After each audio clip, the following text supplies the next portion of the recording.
Olá, amigos e amigas, sejam muito bem-vindos a mais um episódio aqui do Pod Aves. Eu sou Adriano Felizardo e hoje eu tenho o prazer de receber aqui um comunicador da região sul, conhecido aqui por todos os gremistas, né? Que é o Bagé, Alex Bagé. Alex, muito obrigado. Não sei se eu te chamo de Alex ou de Bagé. Eu vou te chamar de Bagé porque eu te conheço como Bagé. De Alex, mas, né? Porque Alex é o nome do meu irmão. Meu irmão tá um beijo, mano. É um nome pouco comum, né? Então, assim, Bagé, assim, ó, cara, muito obrigado por ter vindo. Gratidão imensa. E tu foi uma das pessoas que falou assim, eu te mandei um script ali, geralmente, né? E tu falou assim, cara, pode perguntar o que tu quiser, né? Porque a gente manda ali, a gente tem um cronograma ali pra gente tentar seguir uma linha de raciocínio. E você, não, me manda, me pergunta o que tu quiser. Então, assim, Alex, muito obrigado por ter vindo aqui no Pod Aves. Eu gostaria de te presentear, gostaria de te dar um brinde aqui do programa, tá? Esse aqui é do Witzel Conserva, o nosso parceiro.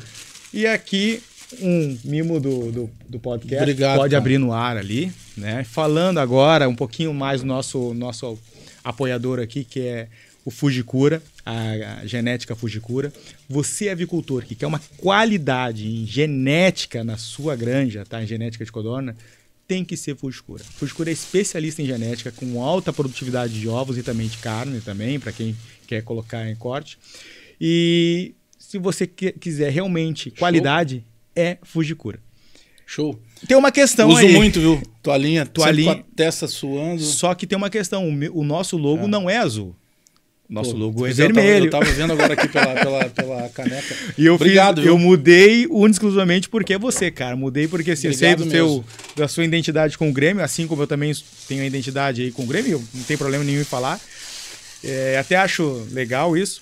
E assim, tô te chamando aí pra gente bater um papo. Porque o avicultor ele consome todo tipo de conteúdo e o pessoal te conhece bastante, o pessoal aqui do sul também, do norte. O goleiro leva muito frango também. Acho que a gente queria conhecer um pouquinho mais o Alex Bagé. Tipo assim, cara, pergunta assim, o que te deu assim lá no começo? Tipo assim, você comunicador, porque hoje você é um excelente comunicador, mas assim, o que te deu assim? Quando que saiu esse start? Adriano, primeiro, obrigado pelo convite. Tá. Desculpa se eu demorei em alguns momentos ali para te responder, porque tem que pegar, às vezes, um tempo do dia para responder a galera toda ali. Eu acho legal isso de trocar e-mail, eu gosto dessas coisas, sabe? Ainda protocolares. A gente faz muita coisa de WhatsApp, assim. Às vezes fica rápido demais, acho que perde um pouco da essência, né? Na verdade, poxa, sabe que hoje eu tenho uma palestra que eu falo da minha essência. Eu trago a minha realidade de um cara que nasceu em Bagé. Eu vou fazer 48 anos agora dentro do mês de maio. Um cara que nasceu em Bagé. Com 2 anos, o meu pai, por dificuldades, ele tem que buscar uma vida melhor para a família e nos traz todos para Porto Alegre. Eu sou filho de um cara, meu pai já é falecido, tem ele tatuado aqui. Meu pai foi um músico que fez muito sucesso para, digamos assim, em nível de América do Sul, um músico tradicionalista. Teve uma vida de músico quase como se fosse um músico de rock, assim, aquela vida mais louca. Cara, meu pai teve 13 casamentos e 17 filhos. Para resumir o que eu tô querendo dizer. 13 casamentos. Não brincava em serviço, né? Não, cara, é uma mistura de Fábio Júnior e Mr. Catra, assim.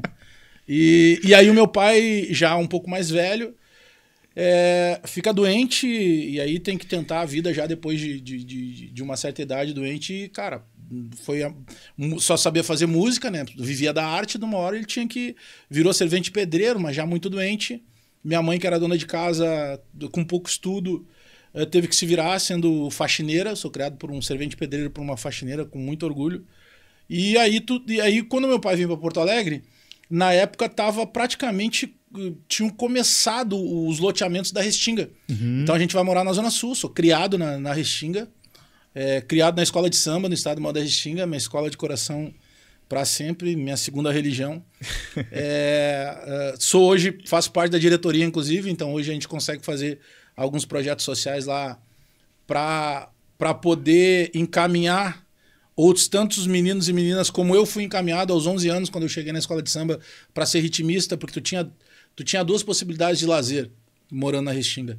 o futebol amador, futebol de várzea, que é o acessível a todo mundo, Sim. e mais o carnaval. E além do futebol, eu queria ser ritmista. E aí eu chego com 11 anos no estado maior da Restinga e ouço de um diretor de bateria de que para mim ficar ali, eu teria que mostrar o boletim escolar, cara. Isso mudou minha vida. Que dali para frente virou... Hoje eu consigo entender exatamente o que aquele cara queria. E sou muito grato e por isso que eu volto para a escola de samba e tenho todos esses projetos lá, porque eu quero que várias outras vidas sejam impactadas como a minha foi. Carnaval mudou a minha vida. E então, para muitas pessoas que eu tô presente, quando dizem assim, poxa, tá uma bagunça, parece um carnaval. Isso não faz assim, cara. Carnaval não é bagunça, carnaval é uma cultura. Escola de samba, para mim, foi uma escola de vida. E organização, então, né? Organização total. Mas as pessoas não sabem, né? É uma cultura marginalizada. Porque trata também... E eu tive esse problema quando eu trabalhei na Record, por exemplo. Porque eu começo nos anos 2000. Eu já estou misturando as histórias, mas tu vai entender o contexto. Vai embora. Eu trabalho nos anos 2000 dentro da... Eu vou para rádio... Eu começo na Rádio Guaíba, no início dos anos 2000. 2013 eu saio da Rádio Guaíba. Eu vou te contar na sequência o porquê que eu fui demitido da Rádio Guaíba, que foi a única demissão que eu tive na vida. E aí, em 2013, eu vou para... Aí me chamam na Rádio Pampa, na Rede Pampa, porque estava começando um projeto chamado Rádio Grenal, que na época era pouco conhecido, acho que tinha 1 ano no ar. E aí, graças a Deus, dá tudo certo, a gente vira vice-líder de audiência, a Rádio Gaúcha começa a mexer na programação, graças ao trabalho que a gente estava fazendo. E aí, em 2017, eu recebo uma proposta do Grupo Bandeirantes. Vou trabalhar na Band, inicialmente na rádio, depois eu passo para trabalhar na TV também com Donos da Bola, quando o Meneghetti volta de São Paulo e retoma o Donos da Bola. E a gente explode, e aí já começa a bombar YouTube ali bem na época da pandemia. Aí 2021, depois de 2 propostas, eu aceito a terceira. Dessa vez era melhor para mim e fui pro Grupo RBS. Sim. Para fazer todos os veículos. Bola nas Costas na Atlântida, sala de redação na Gaúcha. Tinha programa na 92, que como eu componho para samba, enredo e para pagode, eu já tinha essa ligação também com samba e com pagode. Eventualmente participava de Globo Esporte nos sábados na TV. Coluna em GZH, enfim, todo o grupo, de certa forma. E aí 2023, final de julho de 2023...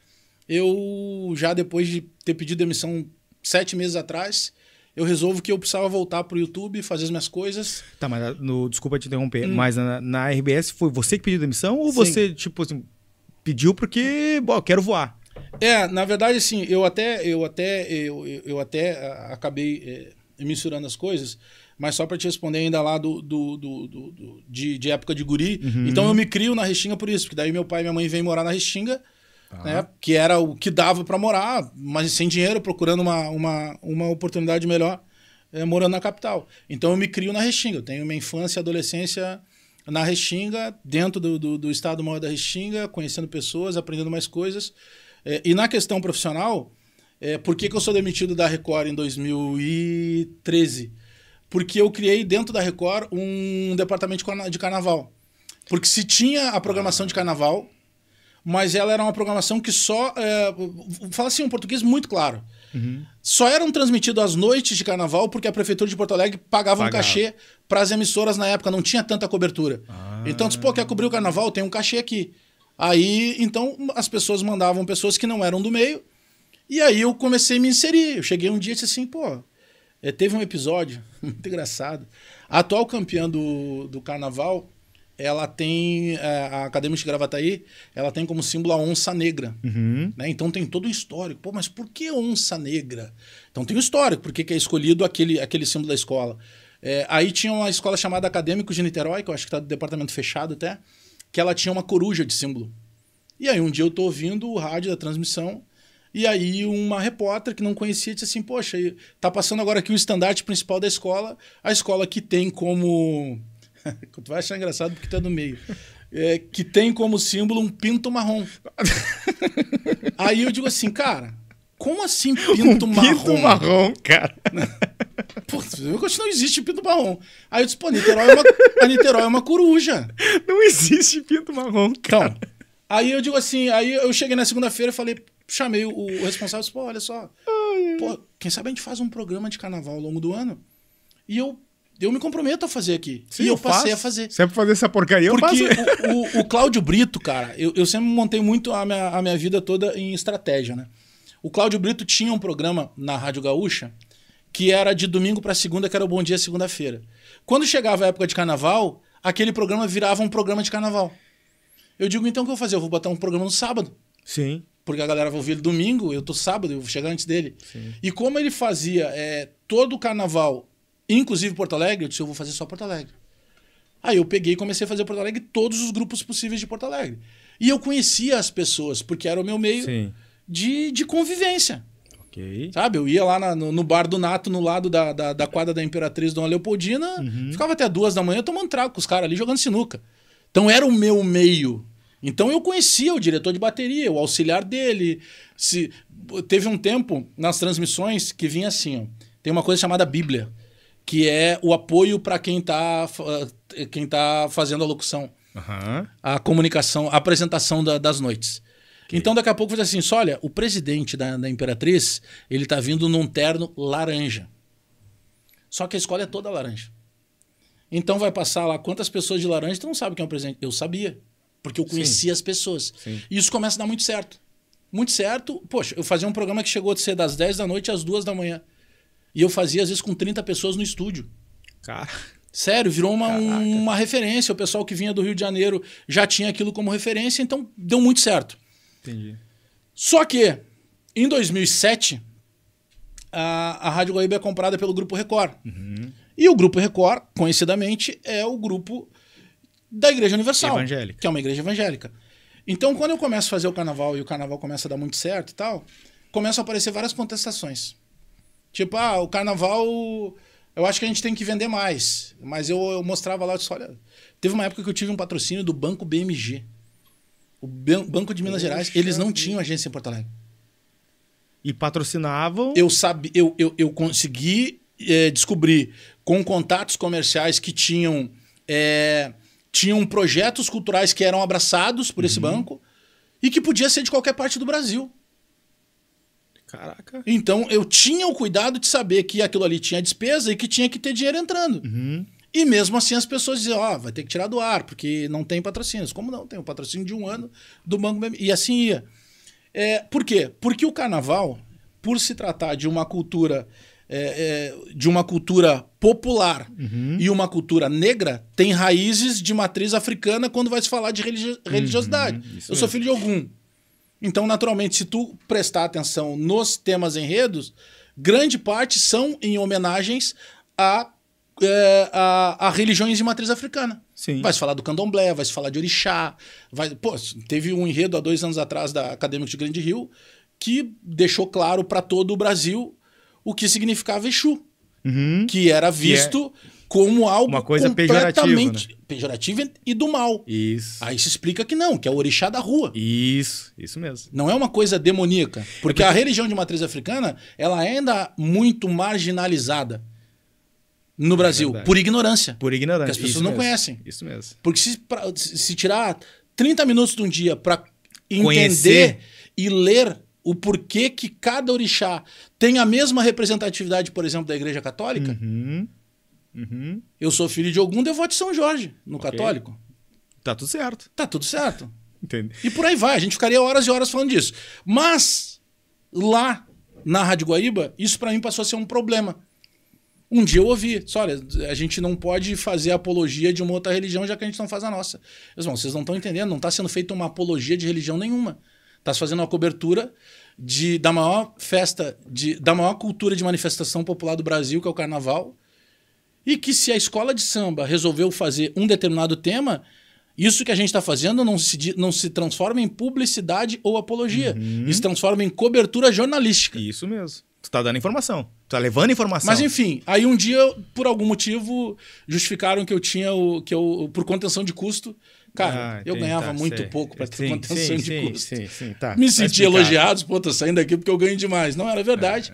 E foi a melhor coisa que me aconteceu, porque daí eu vou para a Rádio Grenal, na Rádio Grenal eu consigo me envolver com mais coisas que talvez eu tivesse não me envolvido até hoje na Rádio Guaíba. Sou muito grato pelo começo, mas vou para... E aí a minha vida acontece. Só que daí quando chega na pandemia, na Bandeirantes, eu já estava fazendo rádio e TV. No primeiro ponto da pandemia, a gente fica, eu me lembro, 70 dias em casa. E eu começo a fazer tudo do meu telefone celular. Rádio e TV. Se montou uma estrutura lá, aí eu comecei a entender o que é a diferença de ter iluminação e claridade. Porque às vezes tu pega que é só tu jogar uma luz. Não. O estúdio que eu tenho em casa, por exemplo, eu usava 4 lâmpadas. Aí levei um especialista lá, vamos apagar 2 que vai ficar melhor. E realmente ficou melhor. Só com 2. Porque eu estava dando claridade e o que eu precisava era iluminação. Então eu comecei a entender isso. E aí eu começo a retomar o meu canal do YouTube e eu vejo que aquilo me dava dinheiro. O YouTube? O YouTube. Sim, porque quando foi... Eu lembro quando tu começou na RBS... Isso a gente tá falando da... Cara, de... mas isso ainda na Band. Eu lembro quando eu vou pra RBS, uma das exigências na época é que não podia ter o canal do YouTube. Era uma ordem do Sistema Globo. Por isso que Galvão Bueno ninguém tinha. O Thiago Leifert, eles saíram da Globo. Então, tipo, o Galvão largou a Globo, por que eu não poderia largar a RBS? Porque era a minha chance de acreditar, de voltar no meu YouTube. E no último momento, eu peço demissão da RBS em dezembro. Eu desenhei o que eu queria fazer e digo, cara, vou fazer isso aqui. Remodelei praticamente toda a minha casa para usar um espaço que antes era um closet. Tu começou em casa? Sim. Saiu da RBS e começou tudo em casa ali. Fiz o estúdio em casa. Eu montei uma estrutura de um programa de entrevistas em que eu levava os entrevistados para uma quadra de futebol 7, por exemplo. E lá tinha um desafio de chute no travessão enquanto a gente estava conversando. Então eu tinha uma equipe contratada, um estúdio contratado, que ia comigo, fazia essas gravações, fazia todos os cortes, postava shorts, fazia thumbs e tudo mais. Mas eu precisava ter o meu estúdio porque o que sempre funcionou no meu canal eram os comentários diários. Botar um vídeo de manhã, um vídeo no início da tarde e um vídeo de noite, falando sobre coisas do Grêmio. Então eu montei uma estrutura, eu já tinha alguns parceiros que me deram um sinal verde, Bagé, a gente vai contigo. Eu comecei a entender que o mercado publicitário estava olhando diferente o digital e já estava, inclusive, evitando, às vezes, de colocar dinheiro no convencional em algumas rádios menores para colocar no digital. Porque é mais assertivo, né? Mais assertivo. Bem mais assertivo. E tu fala com um público nichado. Isso mesmo. Isso mesmo. O cara tá ali... Cara, eu não tenho só gremistas vendo, eu tenho pessoas que gostam do futebol. Isso. Eu tenho pessoas que torcem pro Inter, que torcem para qualquer outro time, que gostam da comunicação que eu faço. E tem os caras que estão lá porque não gostam. E vão lá para me vaiar. Vai lá pra e faz parte, ele tá vendo o meu conteúdo. Isso, tá assistindo. Tá assistindo. Então, aí eu montei toda essa estrutura e comecei a falar com as pessoas. Fui falar com a minha mulher, falar com as pessoas mais próximas da minha família. Porque, poxa, eu tenho responsabilidades. Eu tenho uma mãe que ainda depende de mim. Eu tenho irmãos eu tenho uma turma muito grande embaixo da asa ainda. E aí eu sou avô já, né? Eu tenho 2 netas. Sim, eu sei. Eu conheço, mas bom, o pessoal não... eu te sigo, né? A Manu tem 5 anos e a Bela tem 2. A minha filha é um orgulho que eu tenho. A minha filha é fisioterapeuta, doutora em fisioterapia, já tem a clínica dela. Com que toca idade a vida dela. Você foi pai? Eu fui pai com 18, cara. Caraca. Não recomendo a ninguém, né? Não é o ideal, mas enfim, eu fui pai e fiz tudo o que tinha que fazer em termos de responsabilidade. Consegui colocar isso na cabeça da minha filha. Cara, minha filha é o maior orgulho que eu tenho, assim, de guerreira, de entrar numa faculdade. Eu lembro que eu desafiava ela e disse assim: olha, o que tu quer fazer? Ela disse: eu quero fazer educação física e fisioterapia. Eu digo: olha, não é fácil, porque é um curso caro, tem livro de anatomia e tal. Ela disse assim: eu vou entrar na URGS ou vou ganhar bolsa. Ela entrou na URGS em educação física e ganhou bolsa no IPA com fisioterapia. Caraca. Aí chegou um momento, quando faltava acho que um semestre, ela disse assim: pô, pai, não dá pra fazer os dois. Os caras me põem, eu preciso trabalhar e tal, tem que me virar. Não dá pra fazer os dois, eu preciso escolher um. Eu digo assim, ó, te tranca, pensa no teu coração, escolhe. A tua escolha, eu vou estar junto contigo. E ela escolheu fazer fisioterapia. Ela é pós-graduada, doutora em fisioterapia. Hoje ela corrige provas da URGS. Pô, que legal. Então, e aí por oportunidade de trabalho foi morar em Floripa. Então, e as minhas netas, cara, são tudo pra mim. Se eu tivesse que largar qualquer coisa da minha vida, largaria por elas, porque eu consigo viver com elas o que eu não consegui viver com a minha filha, entendeu? De ter que estar trabalhando. Eu continuo trabalhando enlouquecidamente. Sim. Mas é diferente, Mas as netas sabe? É diferente. Tu conseguir ter o prazer de colocar numa escola legal, que tu não conseguia com a tua filha. Enfim, uma série de coisas. Sim. Então eu tinha toda essa responsabilidade na volta. Pô, eu não tenho mais idade para me aventurar, né? Mas eu segmentei, cara. E aí tem uma coisa que tu precisa fazer, acho que toda pessoa. Tu precisa acreditar muito. Cara, se tu acredita, não é o outro que vai fazer tu desacreditar. Mas tu tem que acreditar baseado numa coisa palpável. Não pode ser uma aventura. Não pode estar só... vamos fazer e depois eu vejo. Não, eu sabia exatamente o período que eu teria para fazer virar isso. Cara, eu tenho que dar esse tiro, em 3 meses tem que virar. Mas eu já saía com um suporte de patrocinadores, de parceiros, que eu tive toda essa preocupação de levar projeto, de convencer os caras, é isso que eu vou fazer. Claro, eu já tinha uma certa relevância na minha profissão, em tudo que eu tava fazendo. Mas é muito complicado, cara, pedir demissão da RBS. Eu tô nessa fase aí, porque cara. Tu tens assim, ó, tu tem tudo na tua mão. Então eu ouvi muito assim, pô, tu tá louco, o jornalista quer entrar na RBS, tu tá querendo sair. E eu fiquei 7 meses sendo convencido a não sair dentro da RBS. Porque eu peço demissão em dezembro, aí disse, não, em janeiro a gente vai arrumar. Chegou em janeiro, não. Fevereiro a gente vai arrumar. Mas quando chegou julho, eu cheguei e disse assim, cara, poxa, agradeço e tal, sou muito grato, mas eu preciso fazer agora e eu só me diz quantos dias ainda tu precisa que eu fique aqui. Até o final do mês, não tem como. Eu preciso sair em 2 semanas no máximo aqui. Não falo nada do ar, me comprometo a isso, tá tudo certo, não vazo pra ninguém. Mas eu preciso resolver. Pô, mas então beleza, a gente vai liberar o teu canal do YouTube. Eu disse, cara, agora eu não quero mais. Agora eu preciso fazer. Eu quero fazer do meu jeito, a restrição sendo só minha, porque é isso que eu acredito. Eu não vou conseguir fazer aqui 100%. Eu até brincava que na RBS eu tava numa gaiola de ouro, mas era uma gaiola. Isso mesmo. Entendeu? Ela é de ouro, é diferente das outras, mas ela é uma gaiola igual. Se tu pegar patamar de salário assim, no jornalismo, nossa. Sim. Não que seja uma grande coisa, mas pro nível do jornalismo, cara, muito maior do que qualquer outro lugar. Mas sabe o que tu tá no lugar? Não é tu não tá infeliz, tu tá feliz. Eu sei que eu vou trabalhar feliz, eu adoro o que eu faço, cara. Sim. Mas tu sente durmo preso 3, ainda. 4 horas por dia, tô sempre a 1000, trabalho sábado, domingo, não tem problema. Eu adoro o que eu faço, eu não tenho programação. Minha mulher às vezes diz, tem feriado tal dia. Pô, eu nem sabia que era feriado. Entendeu? Eu vivo pra trabalhar e adoro o que eu faço. Não tô reclamando. Mas não era... Eu dizia assim, cara, isso tá aqui, faltando isso algo aqui é ainda. maravilhoso, mas ainda tem algo que eu posso fazer sozinho. Isso mesmo. E aí, por isso que eu saio. E a minha ficha, eu saí tão focado que eu lembro que eu acho que no 3º mês, que graças a Deus já tava dando tudo certo, eu parei e disse assim, cara, ainda bem que eu fiz, mas como é que eu fiz isso? Porque é muito complicado, cara. Tu tem vários benefícios lá dentro, sabe? Do benefício da RBS. Do grupo RBS. Aí, de uma hora para outra, tu sabe que, cara, dia 5 não vai entrar. Não vai entrar. E aí tem 2 vezes no ano que entra lá o PPR, que é a distribuição de lucros. Porra. Então... eu digo, cara, que bom que eu pesei com responsabilidade, mas que eu não me apeguei a essas coisas. Eu pesei, mas o tempo inteiro eu acreditei que pudesse dar certo. Aí, poxa, hoje eu tenho 4 milhões de visualizações por mês, 1 milhão por semana, fazendo jogos. Já sou, pelo menos até a parada era, né? Porque agora a gente não sabe ainda o que vai acontecer.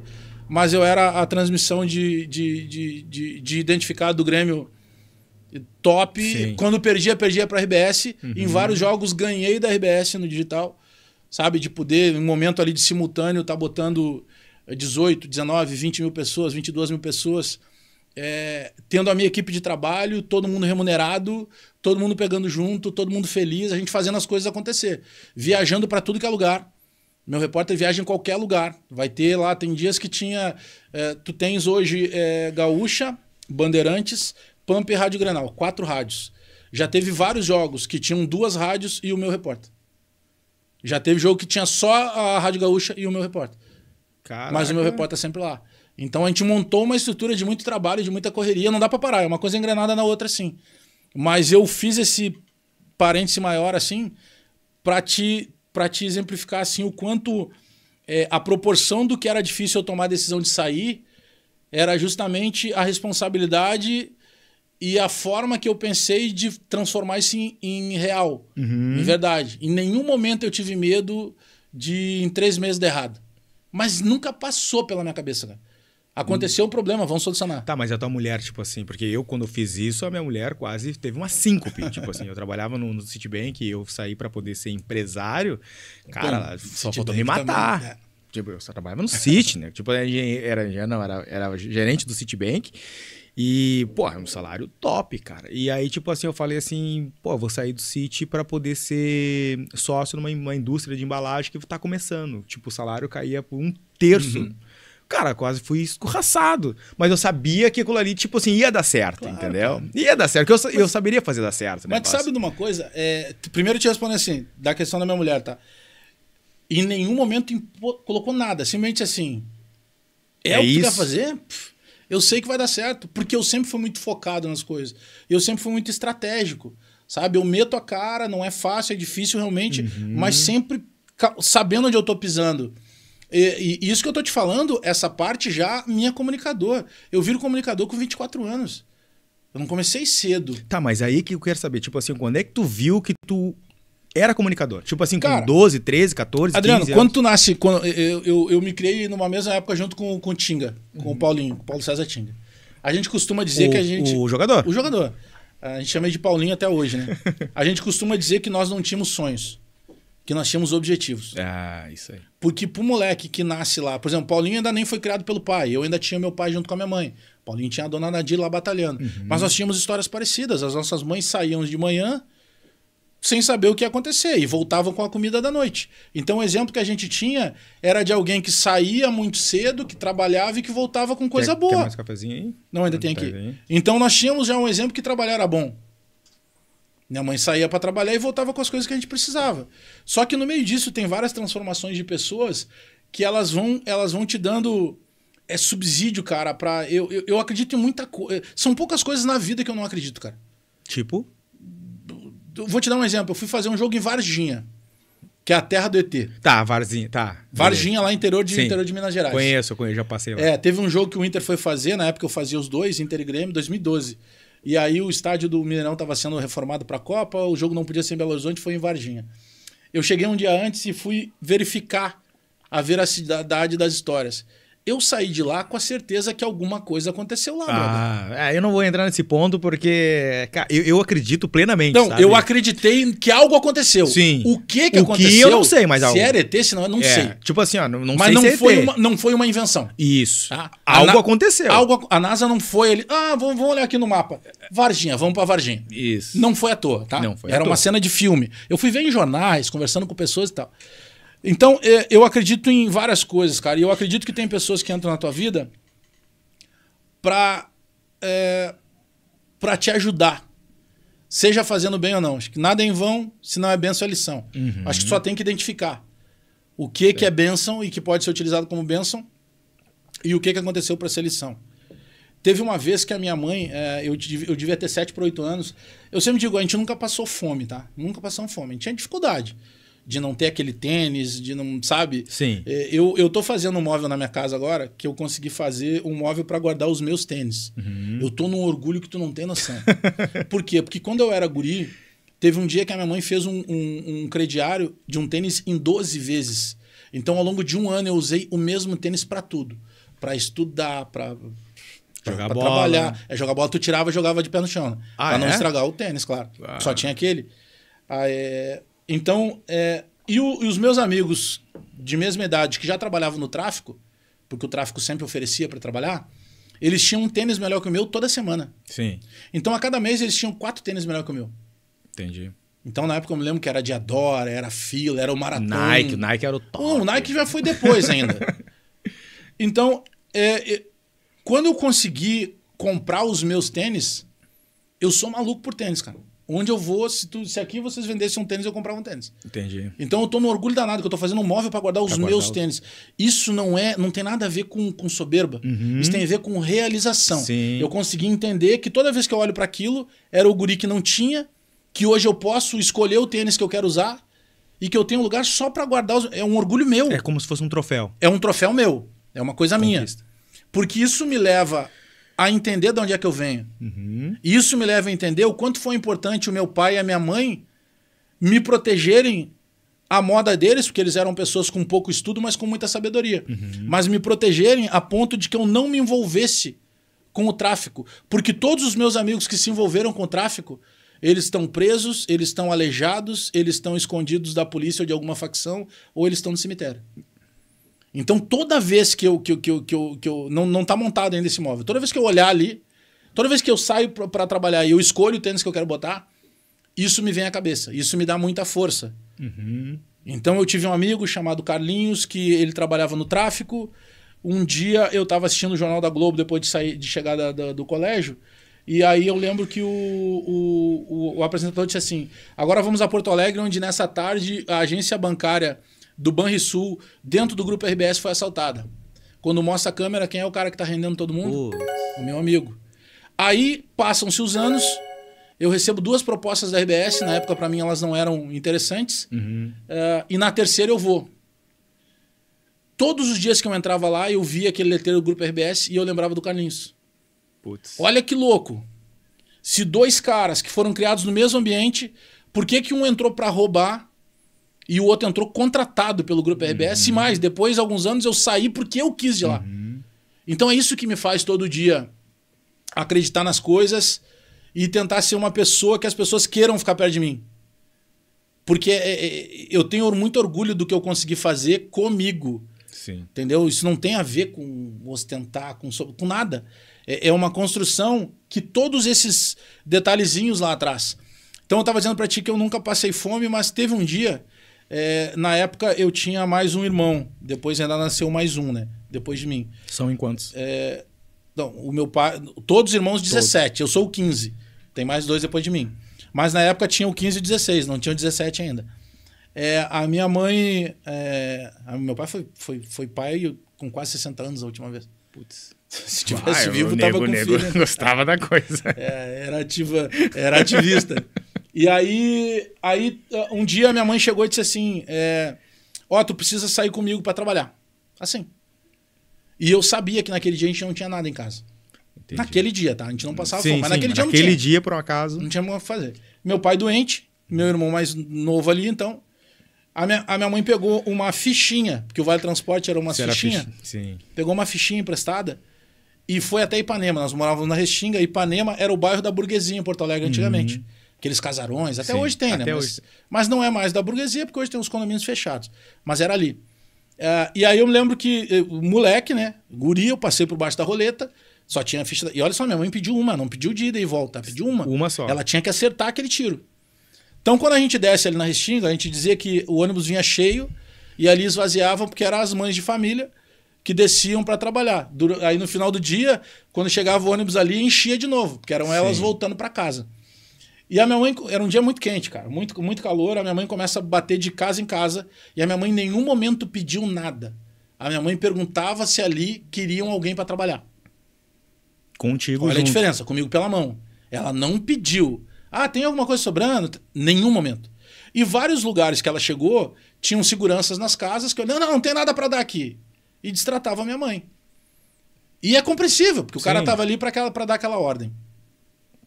Aí a minha mãe chama, quando a gente chega numa casa que tinha um muro baixo, tinha uma senhora chamada Dona Dirce, tá? Seguramente essa senhora não tá mais entre nós, porque na época ela já devia ser uma senhora de uns 70 e poucos anos. Ela tava aguando com a mangueira, botando água no jardim. E tava muito calor, a minha mãe deu bom dia para ela, ela respondeu a minha mãe e a minha mãe perguntou assim, a gente pode tomar água da mangueira? E aí ela olhou para mim e disse assim, não entendi. E aí a resposta da minha mãe já foi diferente, porque a minha mãe disse assim, vai negar, né? O que a minha mãe no instinto fez? Pode dar água pro meu filho, que ele tá com sede? Esqueceu dela. E pensou em mim. E aí a dona disse, vocês querem água? Só que eu tô te falando de uma forma, esse relato ele é muito rápido, esse diálogo. E aí a minha mãe disse, não, eu queria dar água pelo menos pelo meu filho. Não, entrem aqui. Cara, ela nos botou pra dentro da casa dela, sem nunca ter nos visto. Aí entra aquela parte que eu falei de coisas que eu acredito. Pra mim, a dona Dirce era um anjo. Que algo mais forte nos fez bater naquela casa. Ela nos botou, cara, pra dentro de casa. E eu lembro como se fosse hoje, assim, tinha um piano gigante. Gigante um piano, assim. Ok. Pra te ver a dimensão, né? Não é qualquer pessoa que tem um piano gigante em casa. Aí ela pergunta pra minha mãe, o que tá acontecendo? Aí ela pergunta se a gente quer água, refrigerante ou suco. E a minha mãe disse, não, só água. Nos deu a água e tal. E ela disse assim, o que tá acontecendo? E a minha mãe falou, olha, eu tenho esse filho, tem mais um filho, meu marido tá doente, não sei o quê, contou aquela história. Ela disse assim, tá, mas tá vindo aonde? Não, tô vindo de casa, eu moro na Restinga. Como é que tu veio? Não, pedi uma passagem emprestada pra minha vizinha. Tá, pera aí um pouquinho. Cara, ela vai dentro lá da despensa, ela volta com umas 4 ou 5 sacolas, ela e uma outra senhora que trabalhava com ela. Fruta, tudo que tu imagina. Ela pega, tira do bolso, eu não sei se hoje seria 20 ou 50 reais, mas ela tira uma nota de dinheiro, dá pra minha mãe e diz assim, ó, agora tu volta, paga a passagem que tu pegou a tua vizinha, amanhã, 9 da manhã, tu começa a trabalhar comigo. Foi esse diálogo. A minha mãe só contou e não pediu nada pra ela. Aí a minha mãe volta e começa a trabalhar na casa da Dona Dirce. A Dona Dirce era dona de uma agência de modelos mirins. Olha que louco isso, cara. E aí, naquele dia ali, ela começa a conversar e eu sempre fui muito descolado, assim, pra falar. Eu devo ter falado alguma coisa que impressionou ela. Aí, a minha mãe passa a trabalhar com ela. Um dia a minha mãe chega e aí as coisas melhoram. Porque a minha mãe já tinha um dinheiro, a minha mãe sempre trazia alguma coisa, uma sobra lá do almoço, uma torta que se fez, uma carne, já reforçava a alimentação de uma maneira que a gente não tinha acesso, que era sempre o básico, né? Então começa a melhorar tudo. Pro nosso padrão, nossa, melhorou por 200%. E aí um dia minha mãe disse assim, só amanhã tu te arruma, né? O que tinha ali, porque a dona disse que quer que eu te leve lá. Beleza, no outro dia eu fui com a minha mãe. Aí, cara, a dona Dirce pega e começa a conversar comigo, explicar o que ela fazia, não sei o quê. Olha a cabeça dela, cara. Ela arrumou uma maneira de ajudar mais a gente. O que ela pensou? Se eu vou pegar esse menino, vou vestir ele vai fazer os desfiles junto com a galera lá. Da escola de samba? Não, nós estamos falando de um desfile de uma agência de moda. modelos dentro da ABB. Entendi. Ali em Ipanema. Sim, da ABB. Da ABB, tu imagina, a ABB Elite hoje, imagina naquela época. Aí, então o que ela faz com isso? Toda vez que eu ia e participava do desfile, ela pagava o cachê pra mim e pra minha mãe, e ela levava a minha mãe como auxiliar de cozinha do evento, pagava mais um cachê pra minha mãe. Olha que louco isso, cara. Cara, que história linda. Aí tem um dia que ela pega, e ela diz assim pra mim, eu vejo que tu fica olhando o piano, e eu ficava olhando mesmo. Eu digo, ela disse assim, tu gosta de piano? Aí eu digo assim, eu gosto. Assim, então eu vou tocar pra ti. Cara, ela começa a tocar uma música, eu digo assim pra ela, isso é Beatles. Por que eu digo isso, cara? Porque a minha irmã, uma das únicas irmãs que eu tenho de toda essa penca de criança que meu pai fez, a minha irmã, os dois já são falecidos, infelizmente. Ela foi casada, o meu cunhado era bitomaníaco. Escutava. Eu tenho um sobrinho chamado Sean Lennon, que é o filho do John Lennon com a Yoko. Pra te ver o nível do que o cara era, né? de bitomaníaco. Então, eu ouvia Beatles toda vez que eu ia na casa da minha irmã. O cara era bitomaníaco, cara, eu sei toda a história. Como é que matou, quem matou, por que brigaram. O DVD é aquele que ele fica com a Yoko e a imprensa ao redor do colchão que eles estão dormindo e tal. Eu sabia tudo isso. Então, quando ela começou a meter os acordes, eu digo, isso é Beatles? Ela brilhou os olhos. Como assim? Que idade tu tinha, Bajé? Brother, e a gente tá falando isso aí, já devia fazer uns 3 anos que a minha mãe tava lá. Então, falando de 9, 10 anos, 10 anos por aí. Uns 10 anos de idade. Mas tu imagina o que é na cabeça dela. Olha o choque de coisas que eu tô te contando. Ela abre a porta para pessoas que ela nunca viu. Ela melhora o dia daquelas pessoas. Ela emprega aquela família. E aí ela vai conversar com o guri daquela família e descobre que o guri sabia o que era Beatles. Que na cabeça dela, acho que te surpreendeu ela também. Sim. Então, isso me deu pra vida aquela coisa assim, cara, trata todo mundo do mesmo jeito. Porque ela nos tratou do mesmo jeito, como se a gente fosse... Ela nunca chamou minha mãe de empregada. Eu me lembro dela comigo pela mão, entre as mesas assim da bebê, e dizendo, esse é filho da Maria que trabalha comigo. Não interessa se a minha mãe era tradutora, professora dela. Minha mãe era faxineira dela. E que lá ela não levava como faxineira, ela levava como auxiliar de cozinha para poder dar um troco a mais, cara. Então, essa pessoa, Dona Dirce, ela fez a diferença na nossa vida, ela impactou outras tantas vidas, porque em cima disso ela me fez também uma pessoa melhor. Então, então tem muitas coisas que elas vão te moldando. Então, na minha palestra, eu conto pura e simplesmente as minhas histórias de vida. Como é que eu tive que lidar com várias coisas, com várias situações. E, por exemplo, aquele tênis que... E eu te digo assim, sendo muito sincero, Eu não sei por que eu não aceitei ir pro tráfico trabalhar. Porque era muito mais fácil, cara. Como é que eu vou, com, sei lá, 11, 12 anos, identificar que o ideal era eu respeitar um processo de, sei lá, 10, 15 anos pra frente pra me trabalhar, estudar? Ninguém com a minha idade pensaria isso. Tem algo maior. Tem a índole, Sim. tem o norte que o meu pai e minha mãe sempre me deram, mas tem algo maior por aí. Porque, cara, senão eu vou me seduzir, eu vou botar um Diadora, eu vou ficar com um Lecheval que já tava caindo os pedaços que eu tenho que usar ao longo de um mês. Então hoje, quando eu volto, minha mãe mora no mesmo lugar, agora eu tô finalizando uma reforma na casa dela, sabe? Para dar um pouco mais de condição. Enfim, como eu digo pra minha mãe, só ficar na vontade de alguma coisa só porque a senhora quiser. Não vai lhe faltar nada, né? Por tudo que a senhora sempre fez pra mim. Vai além de ser minha mãe. Vai além do quanto ela abriu mão da vida dela pra cuidar da nossa. Então, hoje quando eu volto lá, eu sou referência pros caras que na época talvez fossem referências pra mim. Porque o cara que eu queria ter o tênis igual, hoje é o cara que vem e diz assim, pô, meu, manda um abraço lá no programa tal. Então isso é muito grande, sabe? Sim. E são coisas que tu carrega com as pessoas, e as pessoas não sabem, cara. Então por isso que é importante, quando tem um convite que nem o teu, porque a gente pode falar de outras coisas, entendeu? Além do meu dia a dia. Isso é o meu dia a dia. Então hoje quando eu faço algum projeto social, e eu tenho a sorte de ter caras assim como o Dunga. Pô, tu imagina, cara, em 94, eu lembro onde é que eu tava assistindo a final da Copa do Mundo. Numa TV preto e branco. Hoje eu sou amigo do cara que levantou aquele troféu. Então isso não tem preço. Hoje eu consigo fazer projetos sociais com esse cara. No lado do teu ídolo. Que virou meu amigo. Virou teu amigo. E que eu sou dos poucos jornalistas que ele convive. Então isso é maravilhoso. Sabe? Às vezes tu para assim, às vezes a gente brincando, a gente diz pra ele, pô, meu, tu é um campeão do mundo, cara. Então, eu digo, tu não tem noção do teu tamanho, entendeu? Tu olha porque ele é um lado. cara simplão, turrão, que muitas pessoas não gostam porque não conhecem o cara. Mas tu vê assim, o contexto do que era aquele guri em 94, sem perspectiva nenhuma, e que poderia ter dado errado por vários motivos, pra hoje ser cara, eu não viro super-herói por isso. Eu só gosto, nas minhas palestras e nos espaços que eu tenho pra falar, de contar isso. Porque às vezes o cara chega lá e diz, pô, Bagé é um playboy. Pô, playboy, cara. Isso tá de brincadeira. Aí é que tá. Assim, uma coisa que me surpreendeu bastante, Bagé, foi o seguinte, a tua assim, humildade. Porque às vezes as pessoas confundem humildade com situações financeiras. E às vezes tu pode ser rico. Ser humilde não é usar roupa velha. Isso mesmo.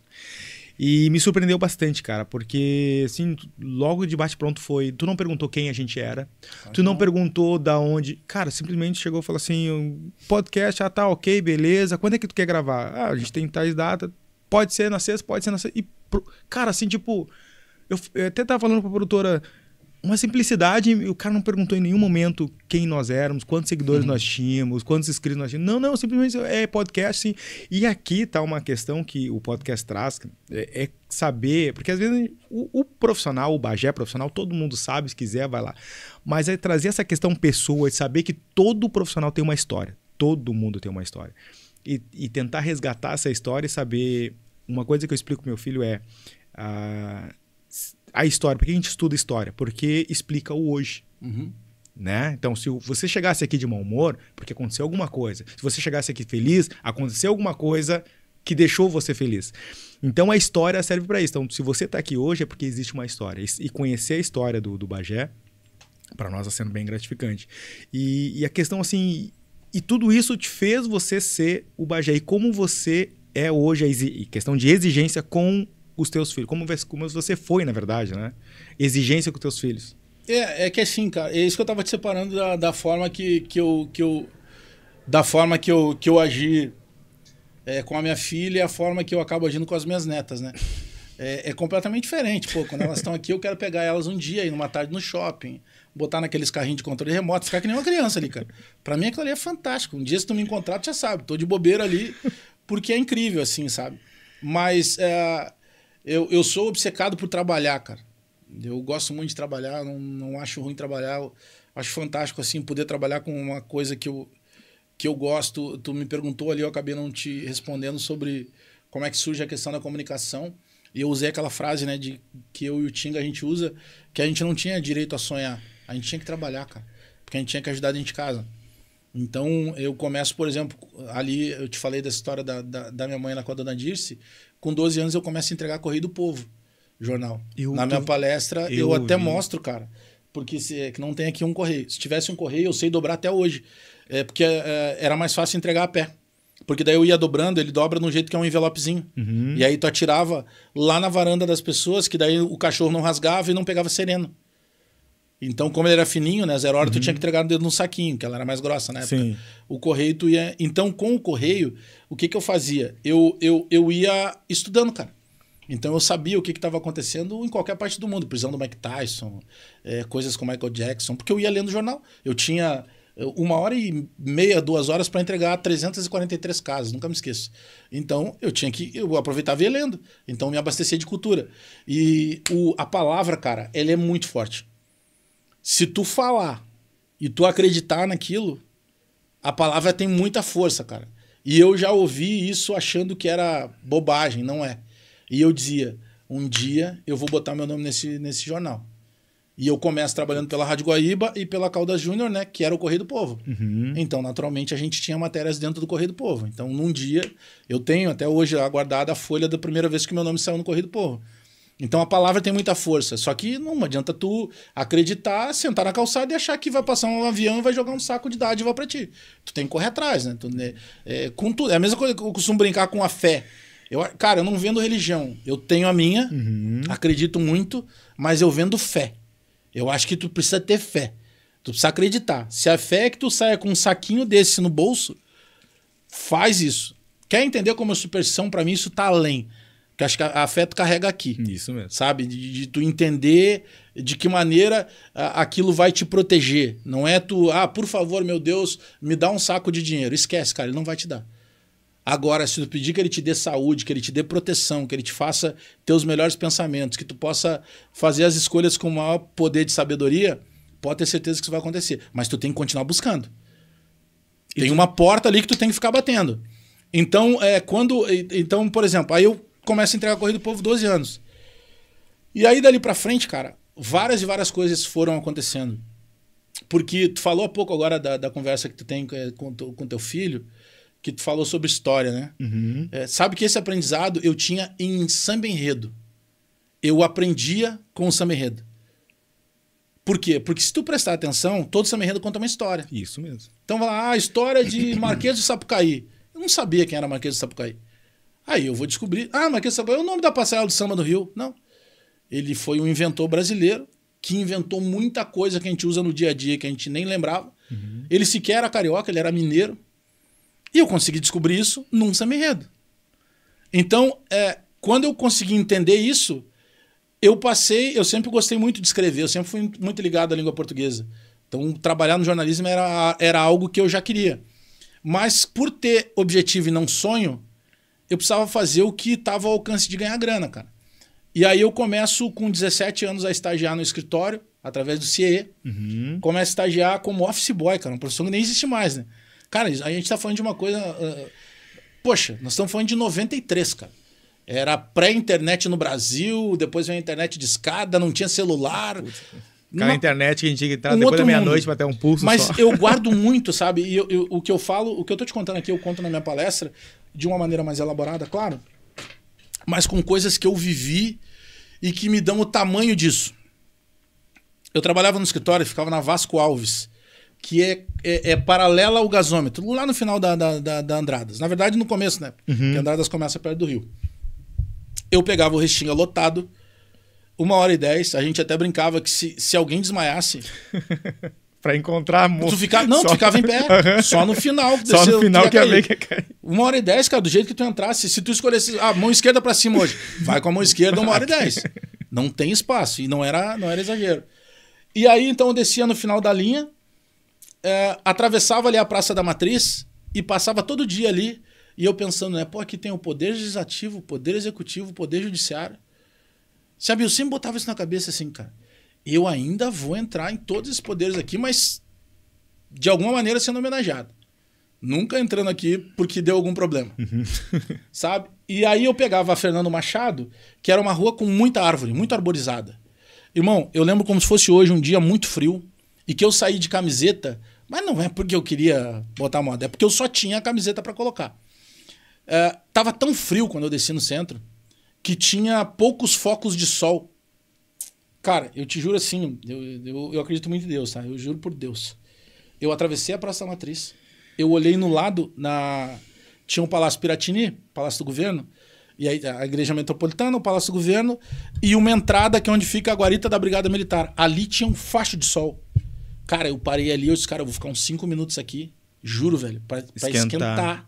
Aí eu disse, agora quando eu esquentar, o que eu vou fazer? Eu vou descer a Fernando Machado correndo, pra também não perder esse... Sim. Olha que louco isso, cara. Aí eu cheguei lá, eu lembro que eu digo assim, cara, eu tinha, vamos supor, R$50 na carteira, só. Acho que pra durar, sei lá quanto tempo aquilo. E aí eu peguei, e aí o Vale Transporte tinha, né, porque a empresa dava. Eu peguei e pensei assim, cara, eu preciso comprar alguma coisa, cara, não vou aguentar o dia inteiro com esse frio, né? E aí eu começo a olhar, cara. Acho que a segunda página que eu viro tem um anúncio da Ugini, que era uma loja que tinha lá no final da Voluntários. Né? Da Voluntários. Ugini Sports. Tinha um moletom, cara, me lembra, um moletom cinza, com uma bandeira dos Estados Unidos, assim, no meio. E eu olhei assim, tipo, era R$39,90, tipo R$40, ia sobrar 10 pila. Só que eu só podia ir lá no final do dia, cara. E aí, cara, eu lembro como se fosse hoje, cara. E tava escrito assim, poucas unidades na loja. Puta! Eu disse, cara, não vai ter, não vai ter. Eu saí 18 horas, cara. Tu imagina, lá do gasômetro, eu atravessei Porto Alegre pra chegar lá. Cara, eu te juro por tudo quanto é mais sagrado. Quando eu cheguei na Arara, tinha um moletom do meu tamanho. Um só. Do meu tamanho. Eu não sou P. Parece que foi. Não é fácil o tamanho. Tinha um moletom do meu tamanho. Cara, eu vesti aquele moletom, eu sinto se eu fechar os olhos até hoje. Ele era apeluciado por dentro. Aquilo pra mim era uma conquista. E aí, o dia que eu entrei no Palácio do Governo pra receber uma homenagem do governador, imagina a minha cabeça como é que tava. Porque eu parei uns minutos ali na frente da calçada e fiquei contemplando aquilo ali, cara. E quem tava do meu lado tava imaginando, deve estar doente. Tipo... E eu olhava exatamente pro ponto. Ali eu atravessava, ali eu parei e tava ali os policiais. Aí o que eu fiz? Eu aproximei da guarita. E aí, pra ficar melhor ainda o que eu tava sentindo, os caras, pô, e aí, Bagezão? E o nosso Grêmio, não sei o quê. Eu digo, cara, eu passei aqui, eu contei a história pro cara. Eu comecei a chorar, meu. O cara começou a chorar. Eu digo, mano, desculpa, eu precisava te falar isso aqui. Ele disse, não, pô, que bom que tu me falou. Eu disse, cara, eu precisava dizer isso aqui pra alguém. E nada melhor que eu dizer pra ti. Porque eu parei aqui, cara, justamente olhando os teus colegas que estavam aqui na época. E agora eu vou entrar aqui pra receber uma homenagem. Então isso não tem preço, entendeu? E aí eu lembro o tempo todo. É por isso que eu tenho essas ligações. É por isso fazer o móvel dos meus tênis. Aquele é um troféu pra que eu lembre sempre de onde eu vim. A minha palestra é a minha essência. É eu vendendo as coisas. E tu vai aprendendo o que é verdade, o que é trabalho, a importância de tu tratar bem as pessoas. Eu fui entregar um Correio do Povo uma vez na Restinga. Tinha uma gangue. Teve uma época que Porto Alegre tinha 2 gangues, cara. Que eram os DP, que eram os Demônios do Partenon, e os Thundercats, que eram da Restinga. Cara, eu entregava numa casa que eu sabia que um dos líderes da época dos Thundercats morava naquela casa. Então, tu imagina, com 12 anos, cara, porra, passava ali louco de medo de um dia esse cara tá ali. Agora parece que o cara mudou de vida, virou pastor e tal, enfim. Mas na época era um terror. Então eu tinha medo de passar ali. Eu entregava jornal na casa do lado dele, passava a casa dele e entregava na outra. Na dele eu não entregava. Um dia eu tô chegando pra entregar jornal ali, de manhã, e aí, pô, louco de medo, joguei o jornal. Quando eu tô passando, o cara disse assim, ô Desmeu. E eu, puta que pariu. Me lança um jornal aí. O cara disse assim, minha coroa gosta de ler jornal. Na hora eu disse, fica com um pra ela. E ele disse assim, não, é a minha coroa. Eu digo, tá, mas deixa onde, né? Ah, joga aí dentro. Aí eu dobrei o jornal, eu disse, irmão, vou jogar ali na varanda, tá? E tudo eu ia dizendo pra ele. Não, tá de boa. Joguei lá. Aí, quando eu tô saindo pra entregar o outro, ele disse assim, ô meu. Eu preciso. Puta. Aí ele disse assim, tá, mas não vai te faltar um jornal aí? Eu digo, não, sempre sobra. Não sobrava. Sempre sobra um jornal. Pô, com 12 anos, cara, eu tinha que ser... Ali eu tava fazendo gestão de pessoas. Claro. Eu precisava me salvar. Claro, lógico. Na minha cabeça, né? O cara vai matar se eu não tiver um jornal. Nem sei se ele ia fazer isso. Sim. Ele disse, não, meu, então foi o seguinte, ó, todo sábado quando tu vinha fazer a cobrança, porque o de domingo eu entregava sábado dentro da tarde, porque daí eu aproveitava e fazia a cobrança. E quem fazia a cobrança ganhava mais um percentual, então ganhava um troco a mais. Então me virava nos 30. E aí, não, toda vez que tu passar eu vou te enxergar no refri. Eu digo, meu, tá tudo certo, posso deixar todo dia aí? Meu, todo dia pode atirar aí que... Beleza, o que eu fiz? Cara, todo dia alguém vai ficar sem o jornal. Né? O jornal tava contadinho. Sim. Aí eu disse, bah, Como é que tu fazia, cara? hoje é o Adriano, amanhã é a Letícia, amanhã é o Alex. Fui deixando uns... Cara, aí deu uns 15 dias, cara, o cara do correio me chamou. Ele disse assim, pô, Alex, o que tá acontecendo, mano? Porra, tem umas 4, 5 pessoas aí que ficaram sem jornal e são justamente aqueles caras cri-cri que... Aí eu até expliquei que tu deve ter deixado, a chuva levou... Eu digo, não, cara, eu vou te falar, aconteceu isso. Não, cara, mas me avisa isso antes. Faz o seguinte, ó, sai com 5 jornais todo dia a mais aqui. Aí eu passei a levar 5 jornais. Eles, cara, se algum bêbado na rua te pedir... Ali eu aprendi o quê? Os cara, tu tem que falar a verdade. Porque eu fui sincero com o cara. Eu poderia, de repente, até perder o emprego. Cara, que primo... 12 anos, eu não podia nem estar trabalhando, mas que bom que esse cara me deu uma oportunidade. Sim, mas, sim. tipo, não tinha recibo, não tinha nada. Ele ia me mandar embora, simplesmente eu não tinha direito de receber nada. Então, imagina na hora para me dizer a verdade para ele, o peso que isso tinha. Mas eu sabia que do meu pai e da minha mãe eu aprendi isso, cara. Independentemente do tamanho que vai ser a tua consequência, fala a verdade, ela vai ser sempre menor do que a outra. Porque o que o meu pai dizia? O meu pai usava umas técnicas muito boas, assim, que ele dizia, cara, se tu inventar uma história, tu vai ter que decorar ela pelo menos 2 vezes. Se tu contar o que aconteceu, tu não precisa decorar nenhuma. Porque aconteceu. É verdade. Tu vai chegar e vai dar o papo reto. Meu, foi isso aqui. Tu sabe, tu viveu lá. É só tu contar o que tu viveu. Agora, se tu tiver que decorar, tu já vai ter que decorar lá 2 vezes. Então, e aí isso serviu. Eu conto isso também na minha palestra. Eu falo disso e eu levo o jornal e dobro o jornal do jeito que se dobrava. Então, são coisas que foram acontecendo na minha vida e que eu fui usando como uma esponja, entendeu? Eu disse, cara, isso aqui é legal para que eu use. Isso aqui é legal para que eu use. Isso aqui é legal para que eu use. Então, tu vai montando uma situação. Então, tu ia fazendo o que dava. Aí, quando eu vou trabalhar no escritório, eu entro como estagiário. Aí, no 2º grau, tinha um curso de contabilista. Eu, tipo, tô no escritório de contabilidade, vou fazer o curso. E eu virei gerente da contabilidade. Eu fui passei a digitador, arquivista, digitador e virei o gerente da contabilidade. E aí, cara, eu tinha ali... Para minhas pretensões na época, né? Era um salário legal. Eu não trabalhava feriado, não trabalhava final de semana, né? Tinha das 9 às meio-dia, das 14 às 18 e tal. Mas eu não me sentia de novo feliz ali. Mas aí eu já tô com 24, 25 anos. Eu, cara, vou fazer a faculdade de jornalismo. Fiz a faculdade de jornalismo, comecei a fazer ela lá no IPA. No IPA. Que até fechou o curso de jornalismo agora. Eu sou da primeira turma lá de 2000... início dos anos 2000, cara. Eles fecharam agora há pouco, não tem mais. Cara, aí o que eu faço? Eu digo... Aí vamos para a estratégia de novo.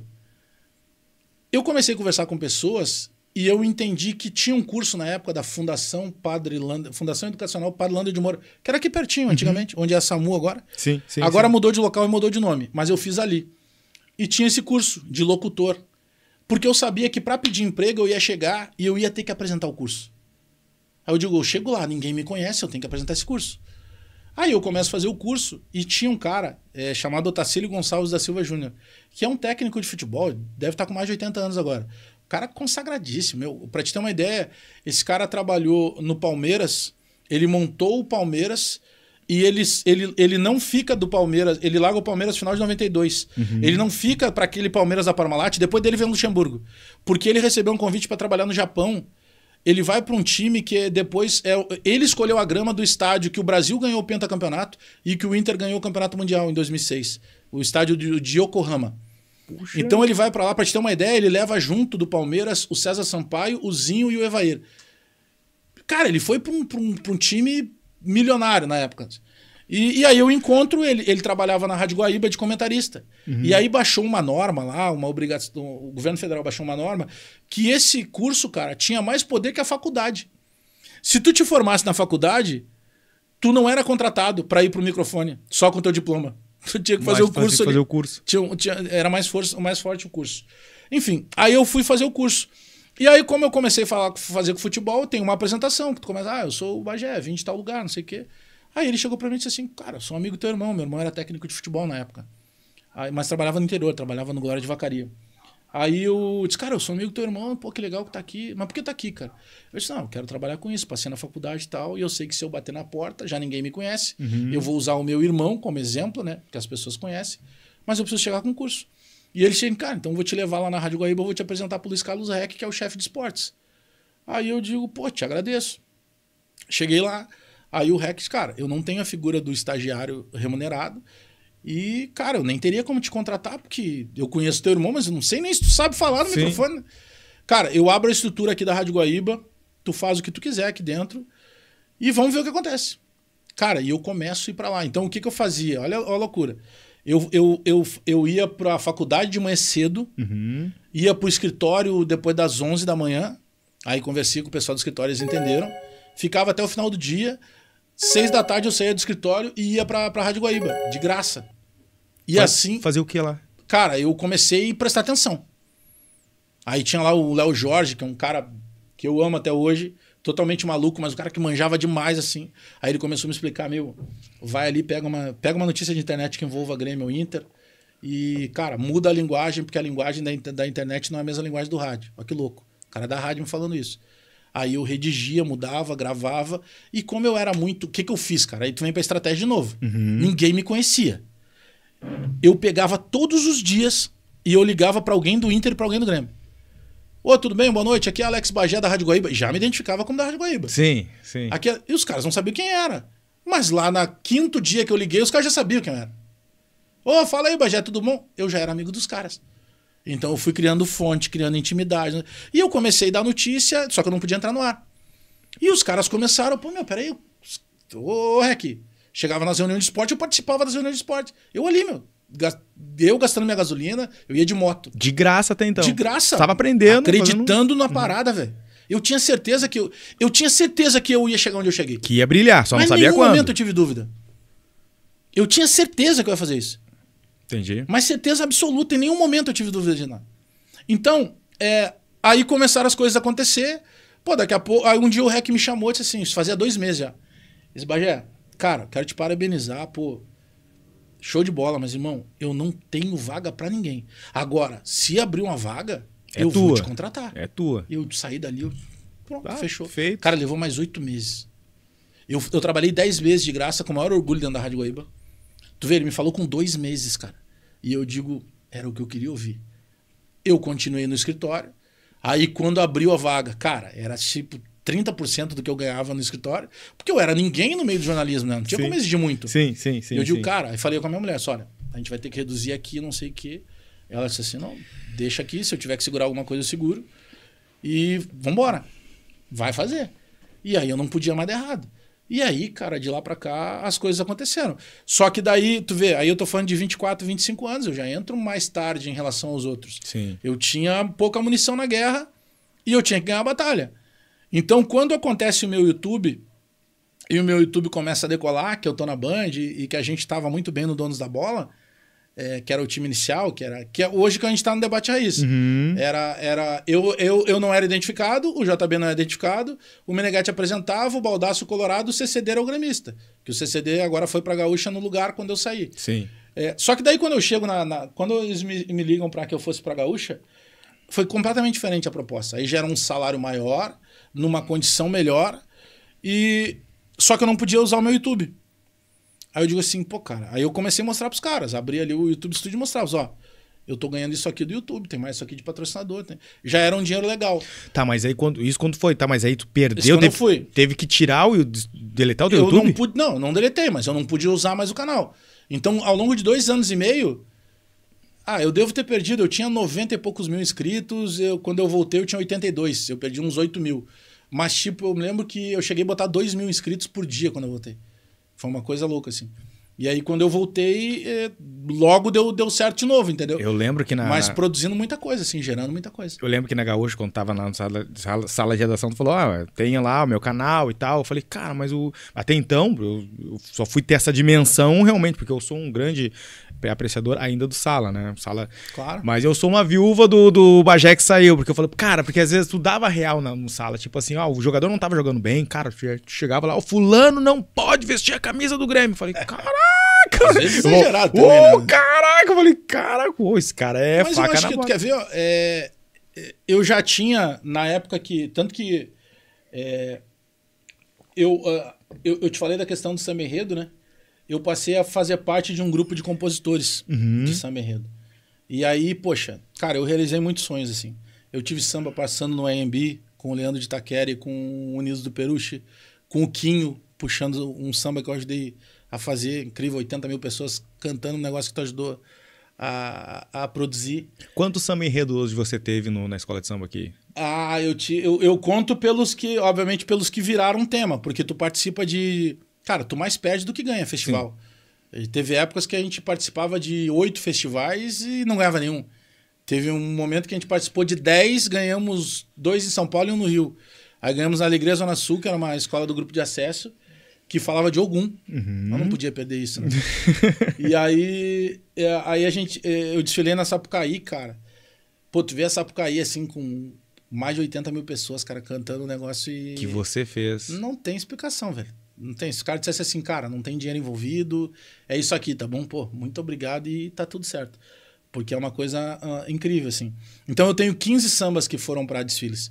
De São Paulo, Rio, interior do Rio Grande do Sul, aqui Porto Alegre, Carnaval de Porto Alegre, Acadêmico de Gravataí, Praiana, Candinha,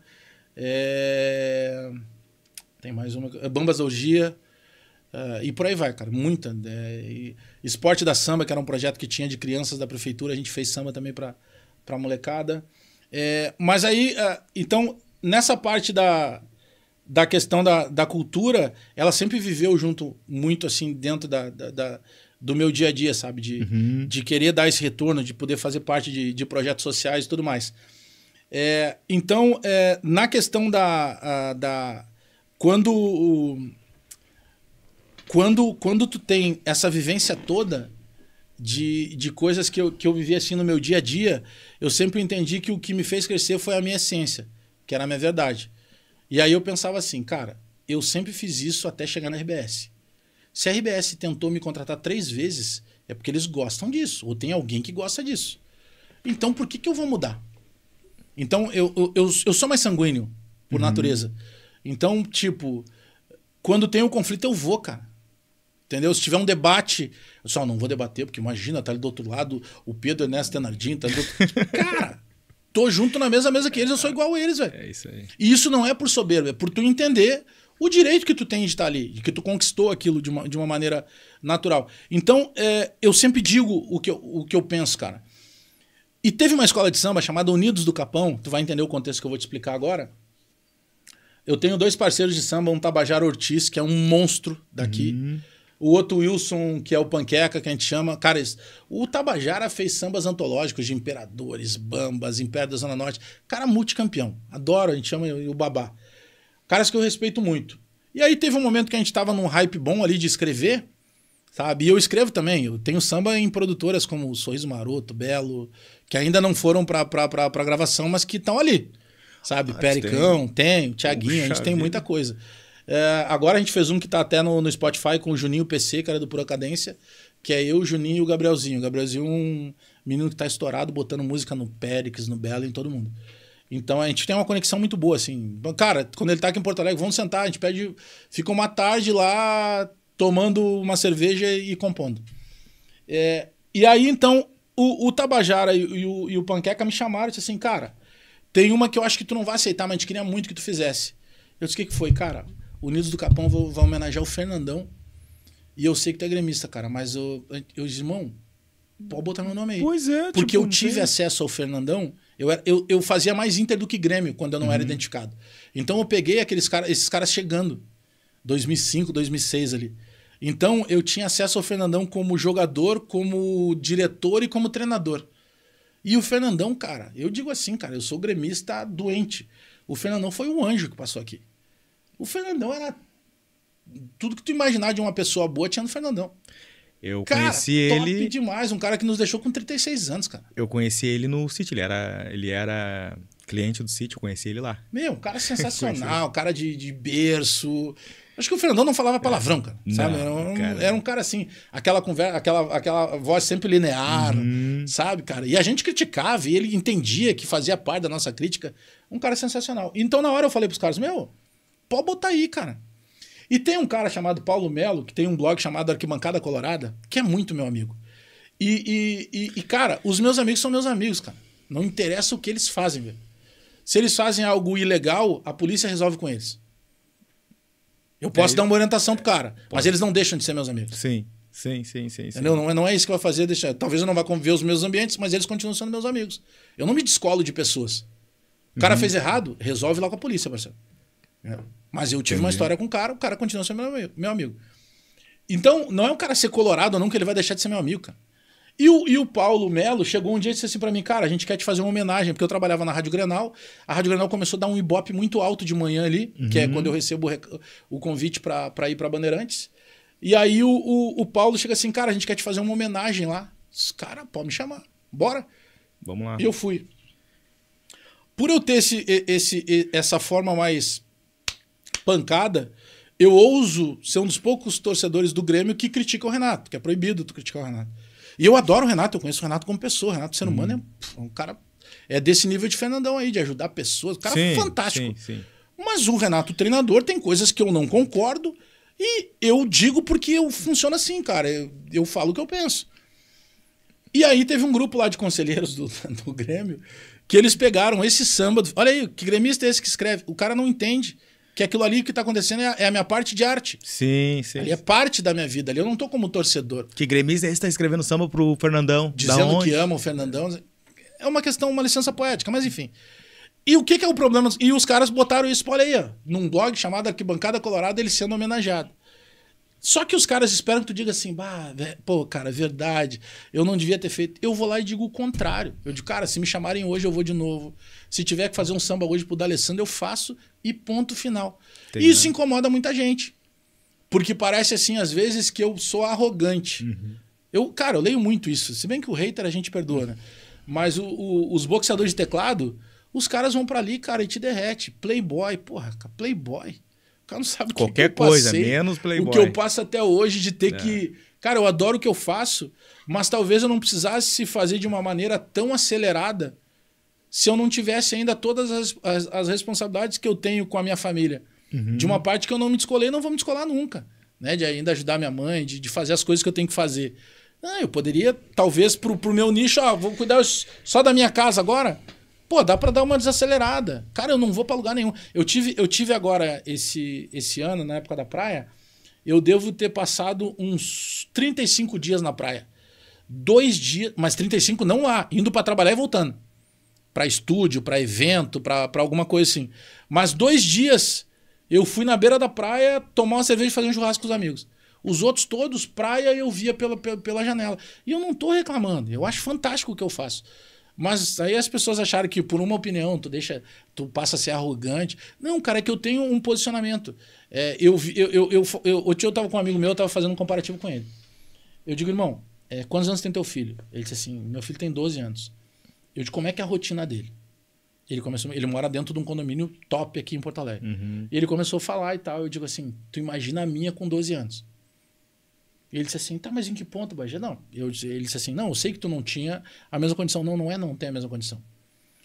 Eu passei por coisas que, graças a Deus, o teu filho não passa.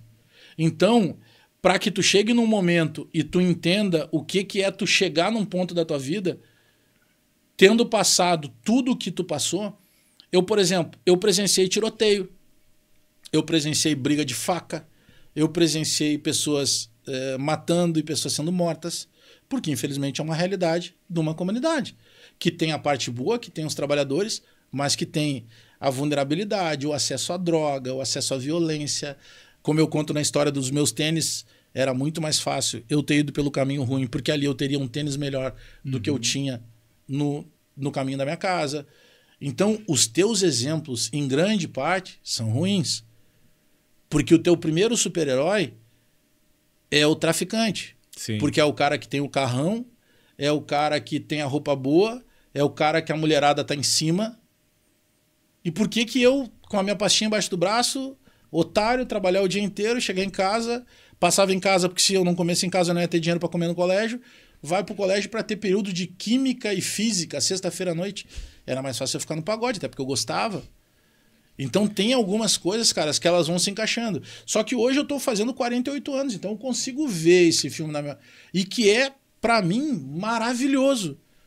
Mas é muito difícil tu dar certo pelas companhias. Eu sempre digo, a companhia não muda ninguém. Muda, cara. Muda. É muito difícil tu estar num contexto em que todo mundo tá dizendo não.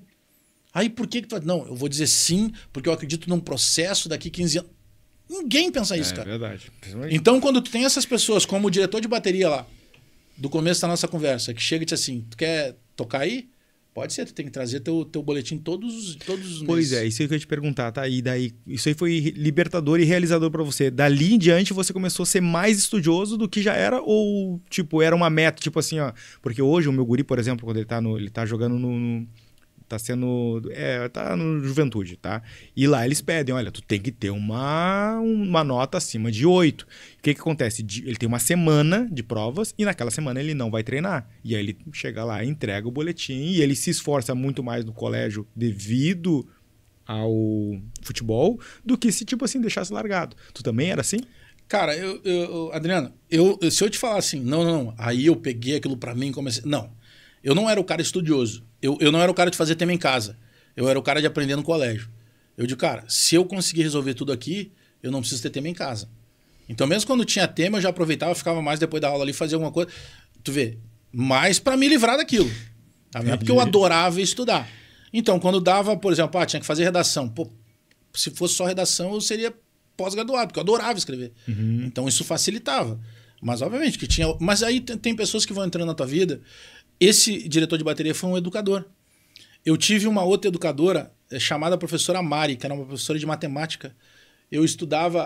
A minha mãe mora até hoje no mesmo lugar que ela nos criou, tá? No Barro Vermelho, que é bem no cantinho da Restinga Velha. Ali tinha uma escola municipal, um CIEM na época, que era o que chamava os Brizolão, né? Que o Brizola fez no Rio de Janeiro e veio uma cópia para as escolas municipais aqui de Porto Alegre. Então tu estudava de manhã, tinha café da manhã e no final da aula tinha o almoço. Para quem chegava de tarde, chegava mais cedo, almoçava e depois tinha café da tarde. Eu garantia 2 refeições ali, além de ter um ensino de qualidade. Quando eu tô na 7ª para 8ª série, essa professora ela dava aula em várias escolas particulares. Professora Mari. E isso a gente tá falando de, cara, 91, 92. Aí ela chega e diz assim, olha, porque assim, esse colégio tinha até a 5ª série. Aí nós passamos para 6ª, abriu a 6ª. Passamos para 7ª, abriu a 7ª. Ela só primeiro grau. Ano que vem vocês vão estar na 8ª. Então, naturalmente, a gente tem que ter uma comemoração da formatura, a primeira formatura de vocês. Pô, todo mundo duro, né, cara? Que comemoração. Como é que...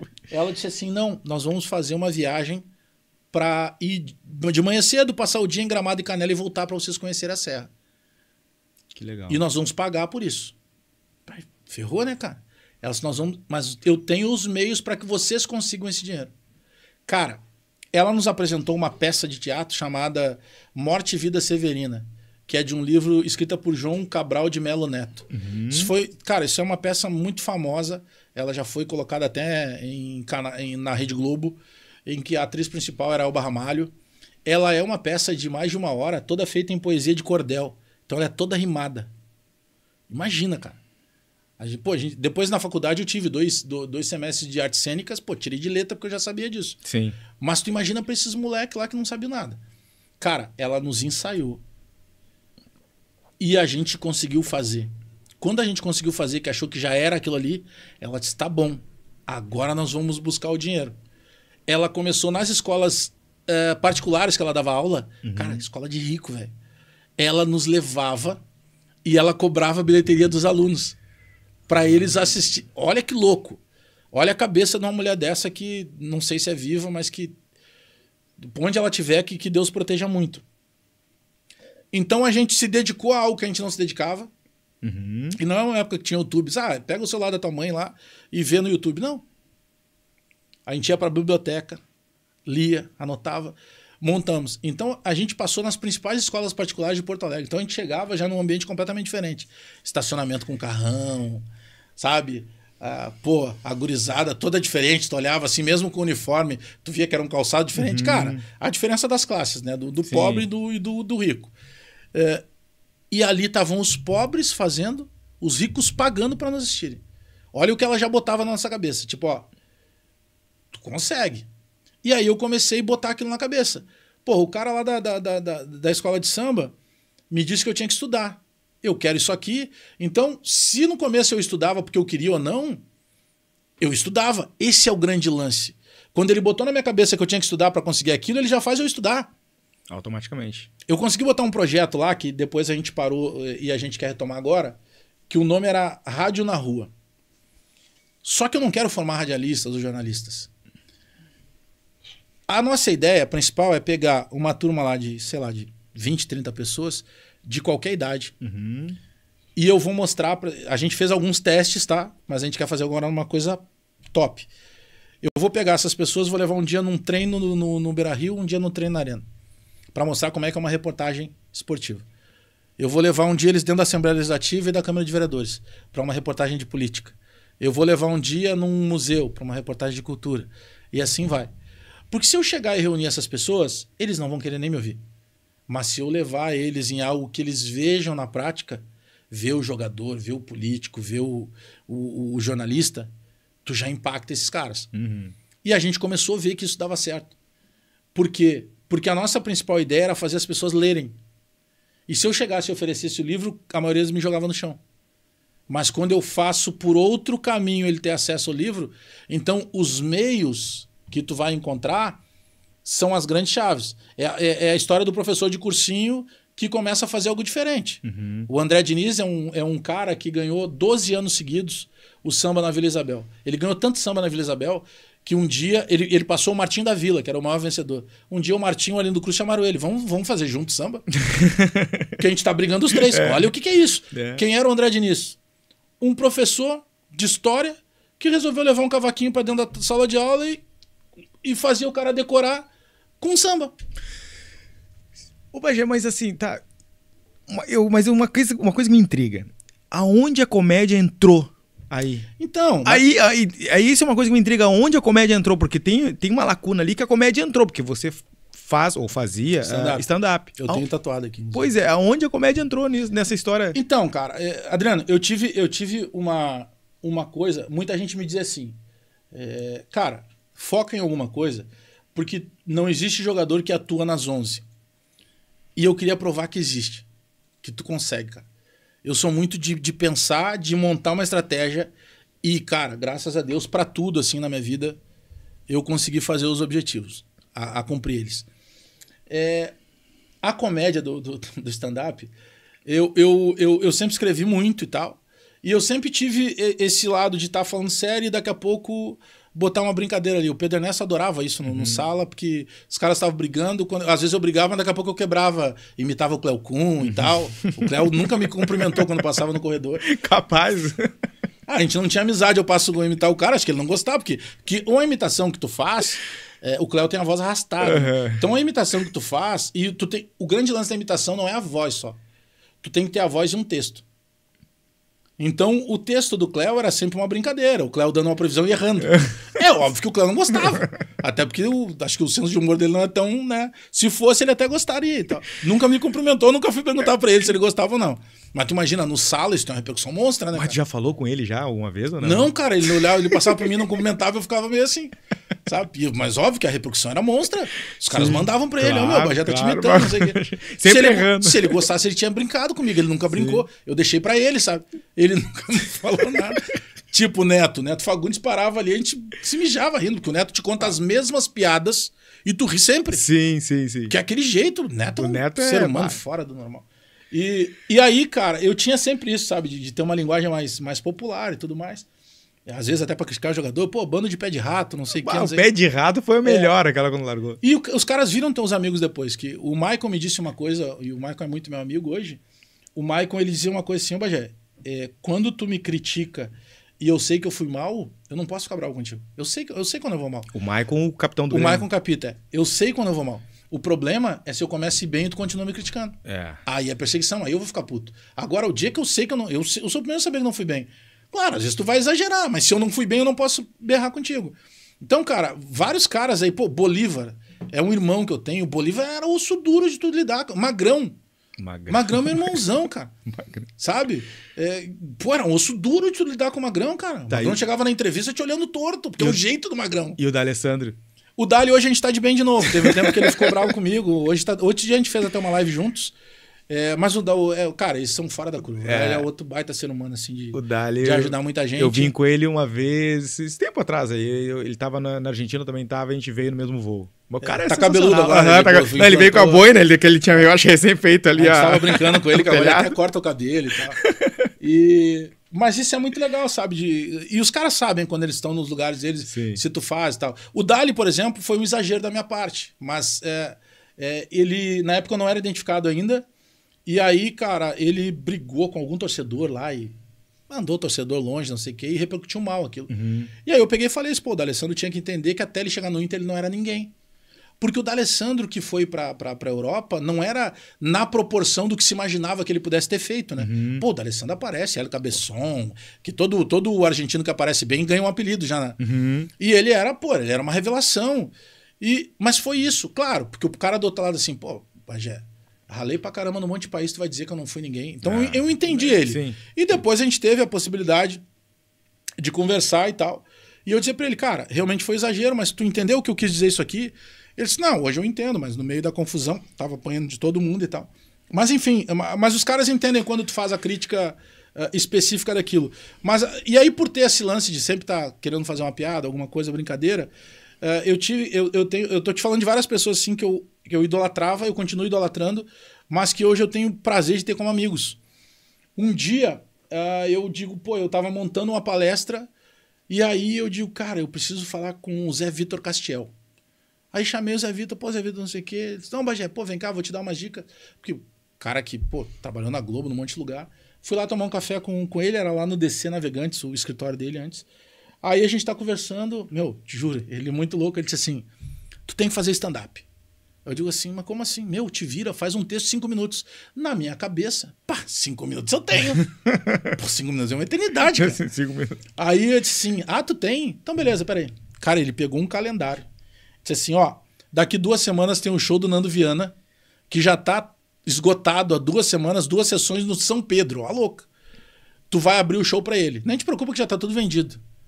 Aí eu disse, não, mas ô Zé... Eu também vou... Para. Não, peraí. Falta 2 semanas, muita cara. Hora nessa calma aí. Falta 2 semanas e tal. Ele disse, não. Quer vai amarelar? Eu disse, Zé, eu nunca fiz, Zé. Tá, mas tu quer fazer ou não, Bagé? Eu disse, Zé, mas, pô, não tem um meio termo. Peraí. Tá, então assim, daqui 1 mês... Vou fechar o Porto Verão Alegre na Henrigues.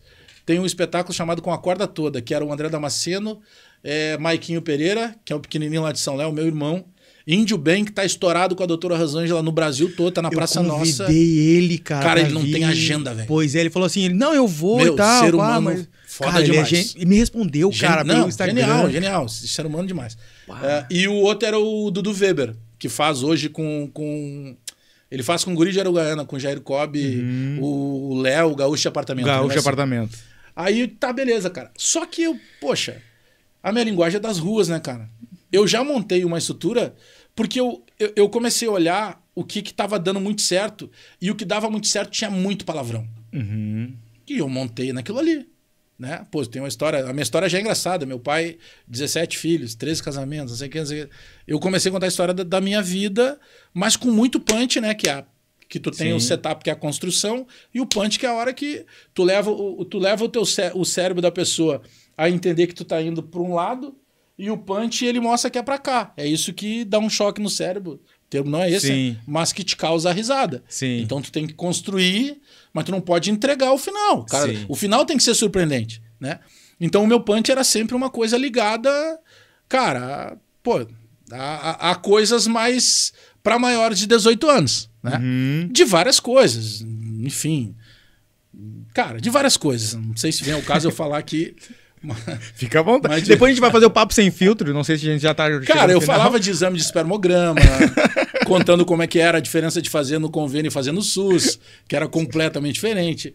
Eu falava sobre exame de próstata, o doutor me examinando e perguntando qual era o time do Maurício Saraiva. tem algum outro horário pra gente conversar sobre isso. Isso realmente aconteceu. Ué, só que eu imagina. vinha contando num ambiente de piada. Cara, só que até essa não tinha no momento, porque isso foi antes do Sala. Aí montei todo, cara, ensaiei, botei ali no celular, 5 minutos cravadinho. Essa aqui. Piada. É isso aqui. Vou dar-lhe. Primeira apresentação, os caras ninguém me conhecia mesmo, venderam por causa dos caras lá, 2 sessões lotadas na Henrique, 700 pessoas cada sessão. Aí eu, vambora. Cara, o primeiro show era sábado. Sexta-feira o Dudu me liga. Ô, Bajé, tudo bem? O Dudu Weber, não sei o que. Fala, Dudu. Ô, meu, só vou te pedir uma coisa, cara. A gente tem muitos patrocinadores e os patrocinadores vão levar os filhos. Então o teu texto não pode ter palavrão. Eu digo, quebrou, mano, cara. eu tô com o meu texto. Quebrou. Vê o que consegue amenizar. Meu, tive que mudar tudo, né? Aí eu digo, tá, beleza, né, meu? É um teste, né? É uma aprovação pra mim. Sim. Aí, cara, aí tu vai dos momentos e da experiência. Aí eu entro no camarim, o Índio Ben já fazia personagem feminino. O Índio é genial. Genial. Eu tenho muito privilégio, assim, de conhecer esses caras e ter trabalhado com vários. Hoje o Gil Lisboa, que é fenômeno. O Gil Lisboa, cara, eu queria... filho, assim, eu queria esse cara aqui, seria assim... O problema é a agenda. Cara, eles estão trabalhando demais. Imagina. O Gil hoje trabalha com o Douglas Nascimento, que é o cara que cuidou da carreira do Whindersson Nunes. Ele entrou nesse momento que o Whindersson meio que tá saindo um pouco da comédia, né? E, pô, eu fico muito feliz, cara. Eu fico feliz com o sucesso dos meus amigos, que tu sabe o quanto os caras batalharam. Aí eu tô conversando com os caras ali, chega a hora do show, cara. Aí cara, olha o que é a experiência dos caras. O André Damasceno, do alto da experiência dele, eu tô assim, pra entrar no palco, já tá passando lá, oferecimento, Banrisul, não sei o que. Cara, já tá 1000, mas eu gosto, eu me sinto à vontade de falar, e de falar entre pessoas. Então, pra mim, isso não era um problema. Que tem pessoas que travam, né? Pô, não conheço ninguém. Não, vambora. Dane-se, vambora. Aí, quando eu tô pra entrar, o André Damasceno vem e disse assim, Bajé, ele até poderia ter me dito isso antes, ele disse assim, deixa eu te dar uma dica. Quando tu chegar ali na frente, quando der a primeira risada, deixa eles rirem.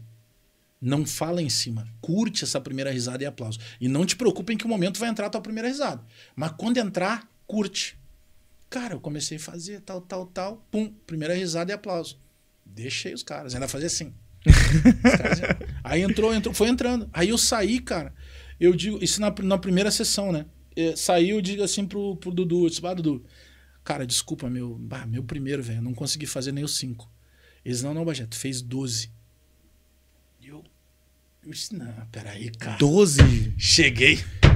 Pode deixar que agora é comigo esse negócio de stand-up. Cara, e aí fui fazer. Cara, eu já fiz stand-up dentro de bar ali, né? Às vezes tu vai numas roubadas, né? Corporativo, show corporativo. Hoje eu faço muita palestra no corporativo. Aí eu consigo, na minha palestra, cara, eu posso falar para uma turma de recicladores e para uma turma de CEOs, para uma turma de vendedores de cosméticos. Eu consigo encaixar a palestra para todos para qualquer setor. Mas corporativo, tu fazer stand-up, brother, é muito difícil. Porque geralmente o cara pega lá o corporativo, o cara lá e mijou todo mundo. Cobrou todo mundo, daqui a pouco. Tá, agora com vocês, o Bajé com o stand-up. Não, brother, tu pega quebrou, uma plateia completamente morta, o cara chega assim, quem é Bajé? Segundo, o que é stand-up? Quando eu tava no Sala, eu anunciava o meu stand-up, os caras começaram a me contratar no interior inteiro. Eu rodava Santo Ângelo, Santa Rosa. Eu cheguei pra fazer em Santa Rosa, meu cachê, eu botei um cachê nível tabela. E, cara, os caras aceitaram. Eu fui fazer o show numa casa top. Quando eu subi no palco, lotada a casa, cheio de criança, velho. Puxa vida. Cara. De novo. E o cachê já pago. O que eu vou fazer? Mas tu não tinha textos, assim, duas apresentações? Mas os caras viam, eu botava no Instagram. Só que o que os caras estavam me contratando no interior? O cara do Sala. Sei lá o que eles pensavam. O cara do Sala vai estar aí. Quanto é o ingresso? R$30. Vambora. Vamos lá, jantamos já no lugar, pagamos. Vamos lá. Tiramos uma foto com o cara. E como é que tu fazia pra... Brother, passei por cada saia justa, cara. Aí eu pegava, geralmente, eu tenho uma piada que ela é bem forte e que ela envolve casal. Então eu pegava o casal que eu via que tava gostando e, cara, tirava eles pra Cristo. Às vezes depois do show eu ia lá pedir desculpa pros caras. Entendi. Sabe? Ou vários, mas chegar assim, corporativo, por exemplo, 25 anos no escritório de advocacia, bro. Só advogado, mano. Como é que tu faz certas piadas? Aí tá um juiz de direito e a mulher dele. E tu tem que fazer aquela piada pesada com ele e com ela. Entendeu? Mas aí, cara, mas foi assim, aí ela foi acontecendo. Depois eu e o Gil, a gente teve um espetáculo chamado de de Bagé Lisboa, porque eram os nossos sobrenomes, e era a onda do La Casa de Papel, que os bandidos têm nomes de cidades. Então a gente captou isso, nós entrávamos com a roupa e com a máscara, Eu lembro. mas eu depois eu fiz um macacão azul. E a gente entrava, tipo assim, garanto que vocês não sabem quem é o Bagé, quem é o Gil, pô. O Gil com 1,5 m, eu com 2 por 2. Eu lembro. E foi muito maneiro, a gente rodou o estado, assim. Mas vamos falar agora no Papo Sem Filtro. Agradecer a todo. Infelizmente, a gente chega. Todo tem um começo, meio e fim. A gente já tá chegando no final da gravação. Agora eu entendo porque existe aqueles podcasts de 3, 4 horas. Cara, passou, nem vi passar, cara. Assim, pessoal, gostaria de agradecer a todos vocês que estão nos prestigiando até aqui. Dizer que a gente vai continuar no Papo Sem Filtro ainda com o Bagé. Certo? Muito obrigado. Se inscreva no canal. Outra questão também, pessoal. Vai lá, o pessoal do interior, o pessoal avicultor, o pessoal do norte. Acompanhe o Bagé na página dele lá, que é Bagé, Alex Bagé. Vai no Instagram, é @AlexBagéReal. Tem no Facebook também Alex Bagé Real. E no YouTube é Alex Bagé. Certo.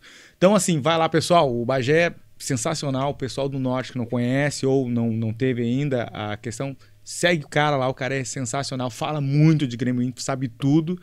E agradecer o Bagé por estar aqui no podcast. E estamos aí criando novos conteúdos e entretenimento para os nossos seguidores aí do Instagram e também do YouTube. Certo? Valeu. Tchau, tchau.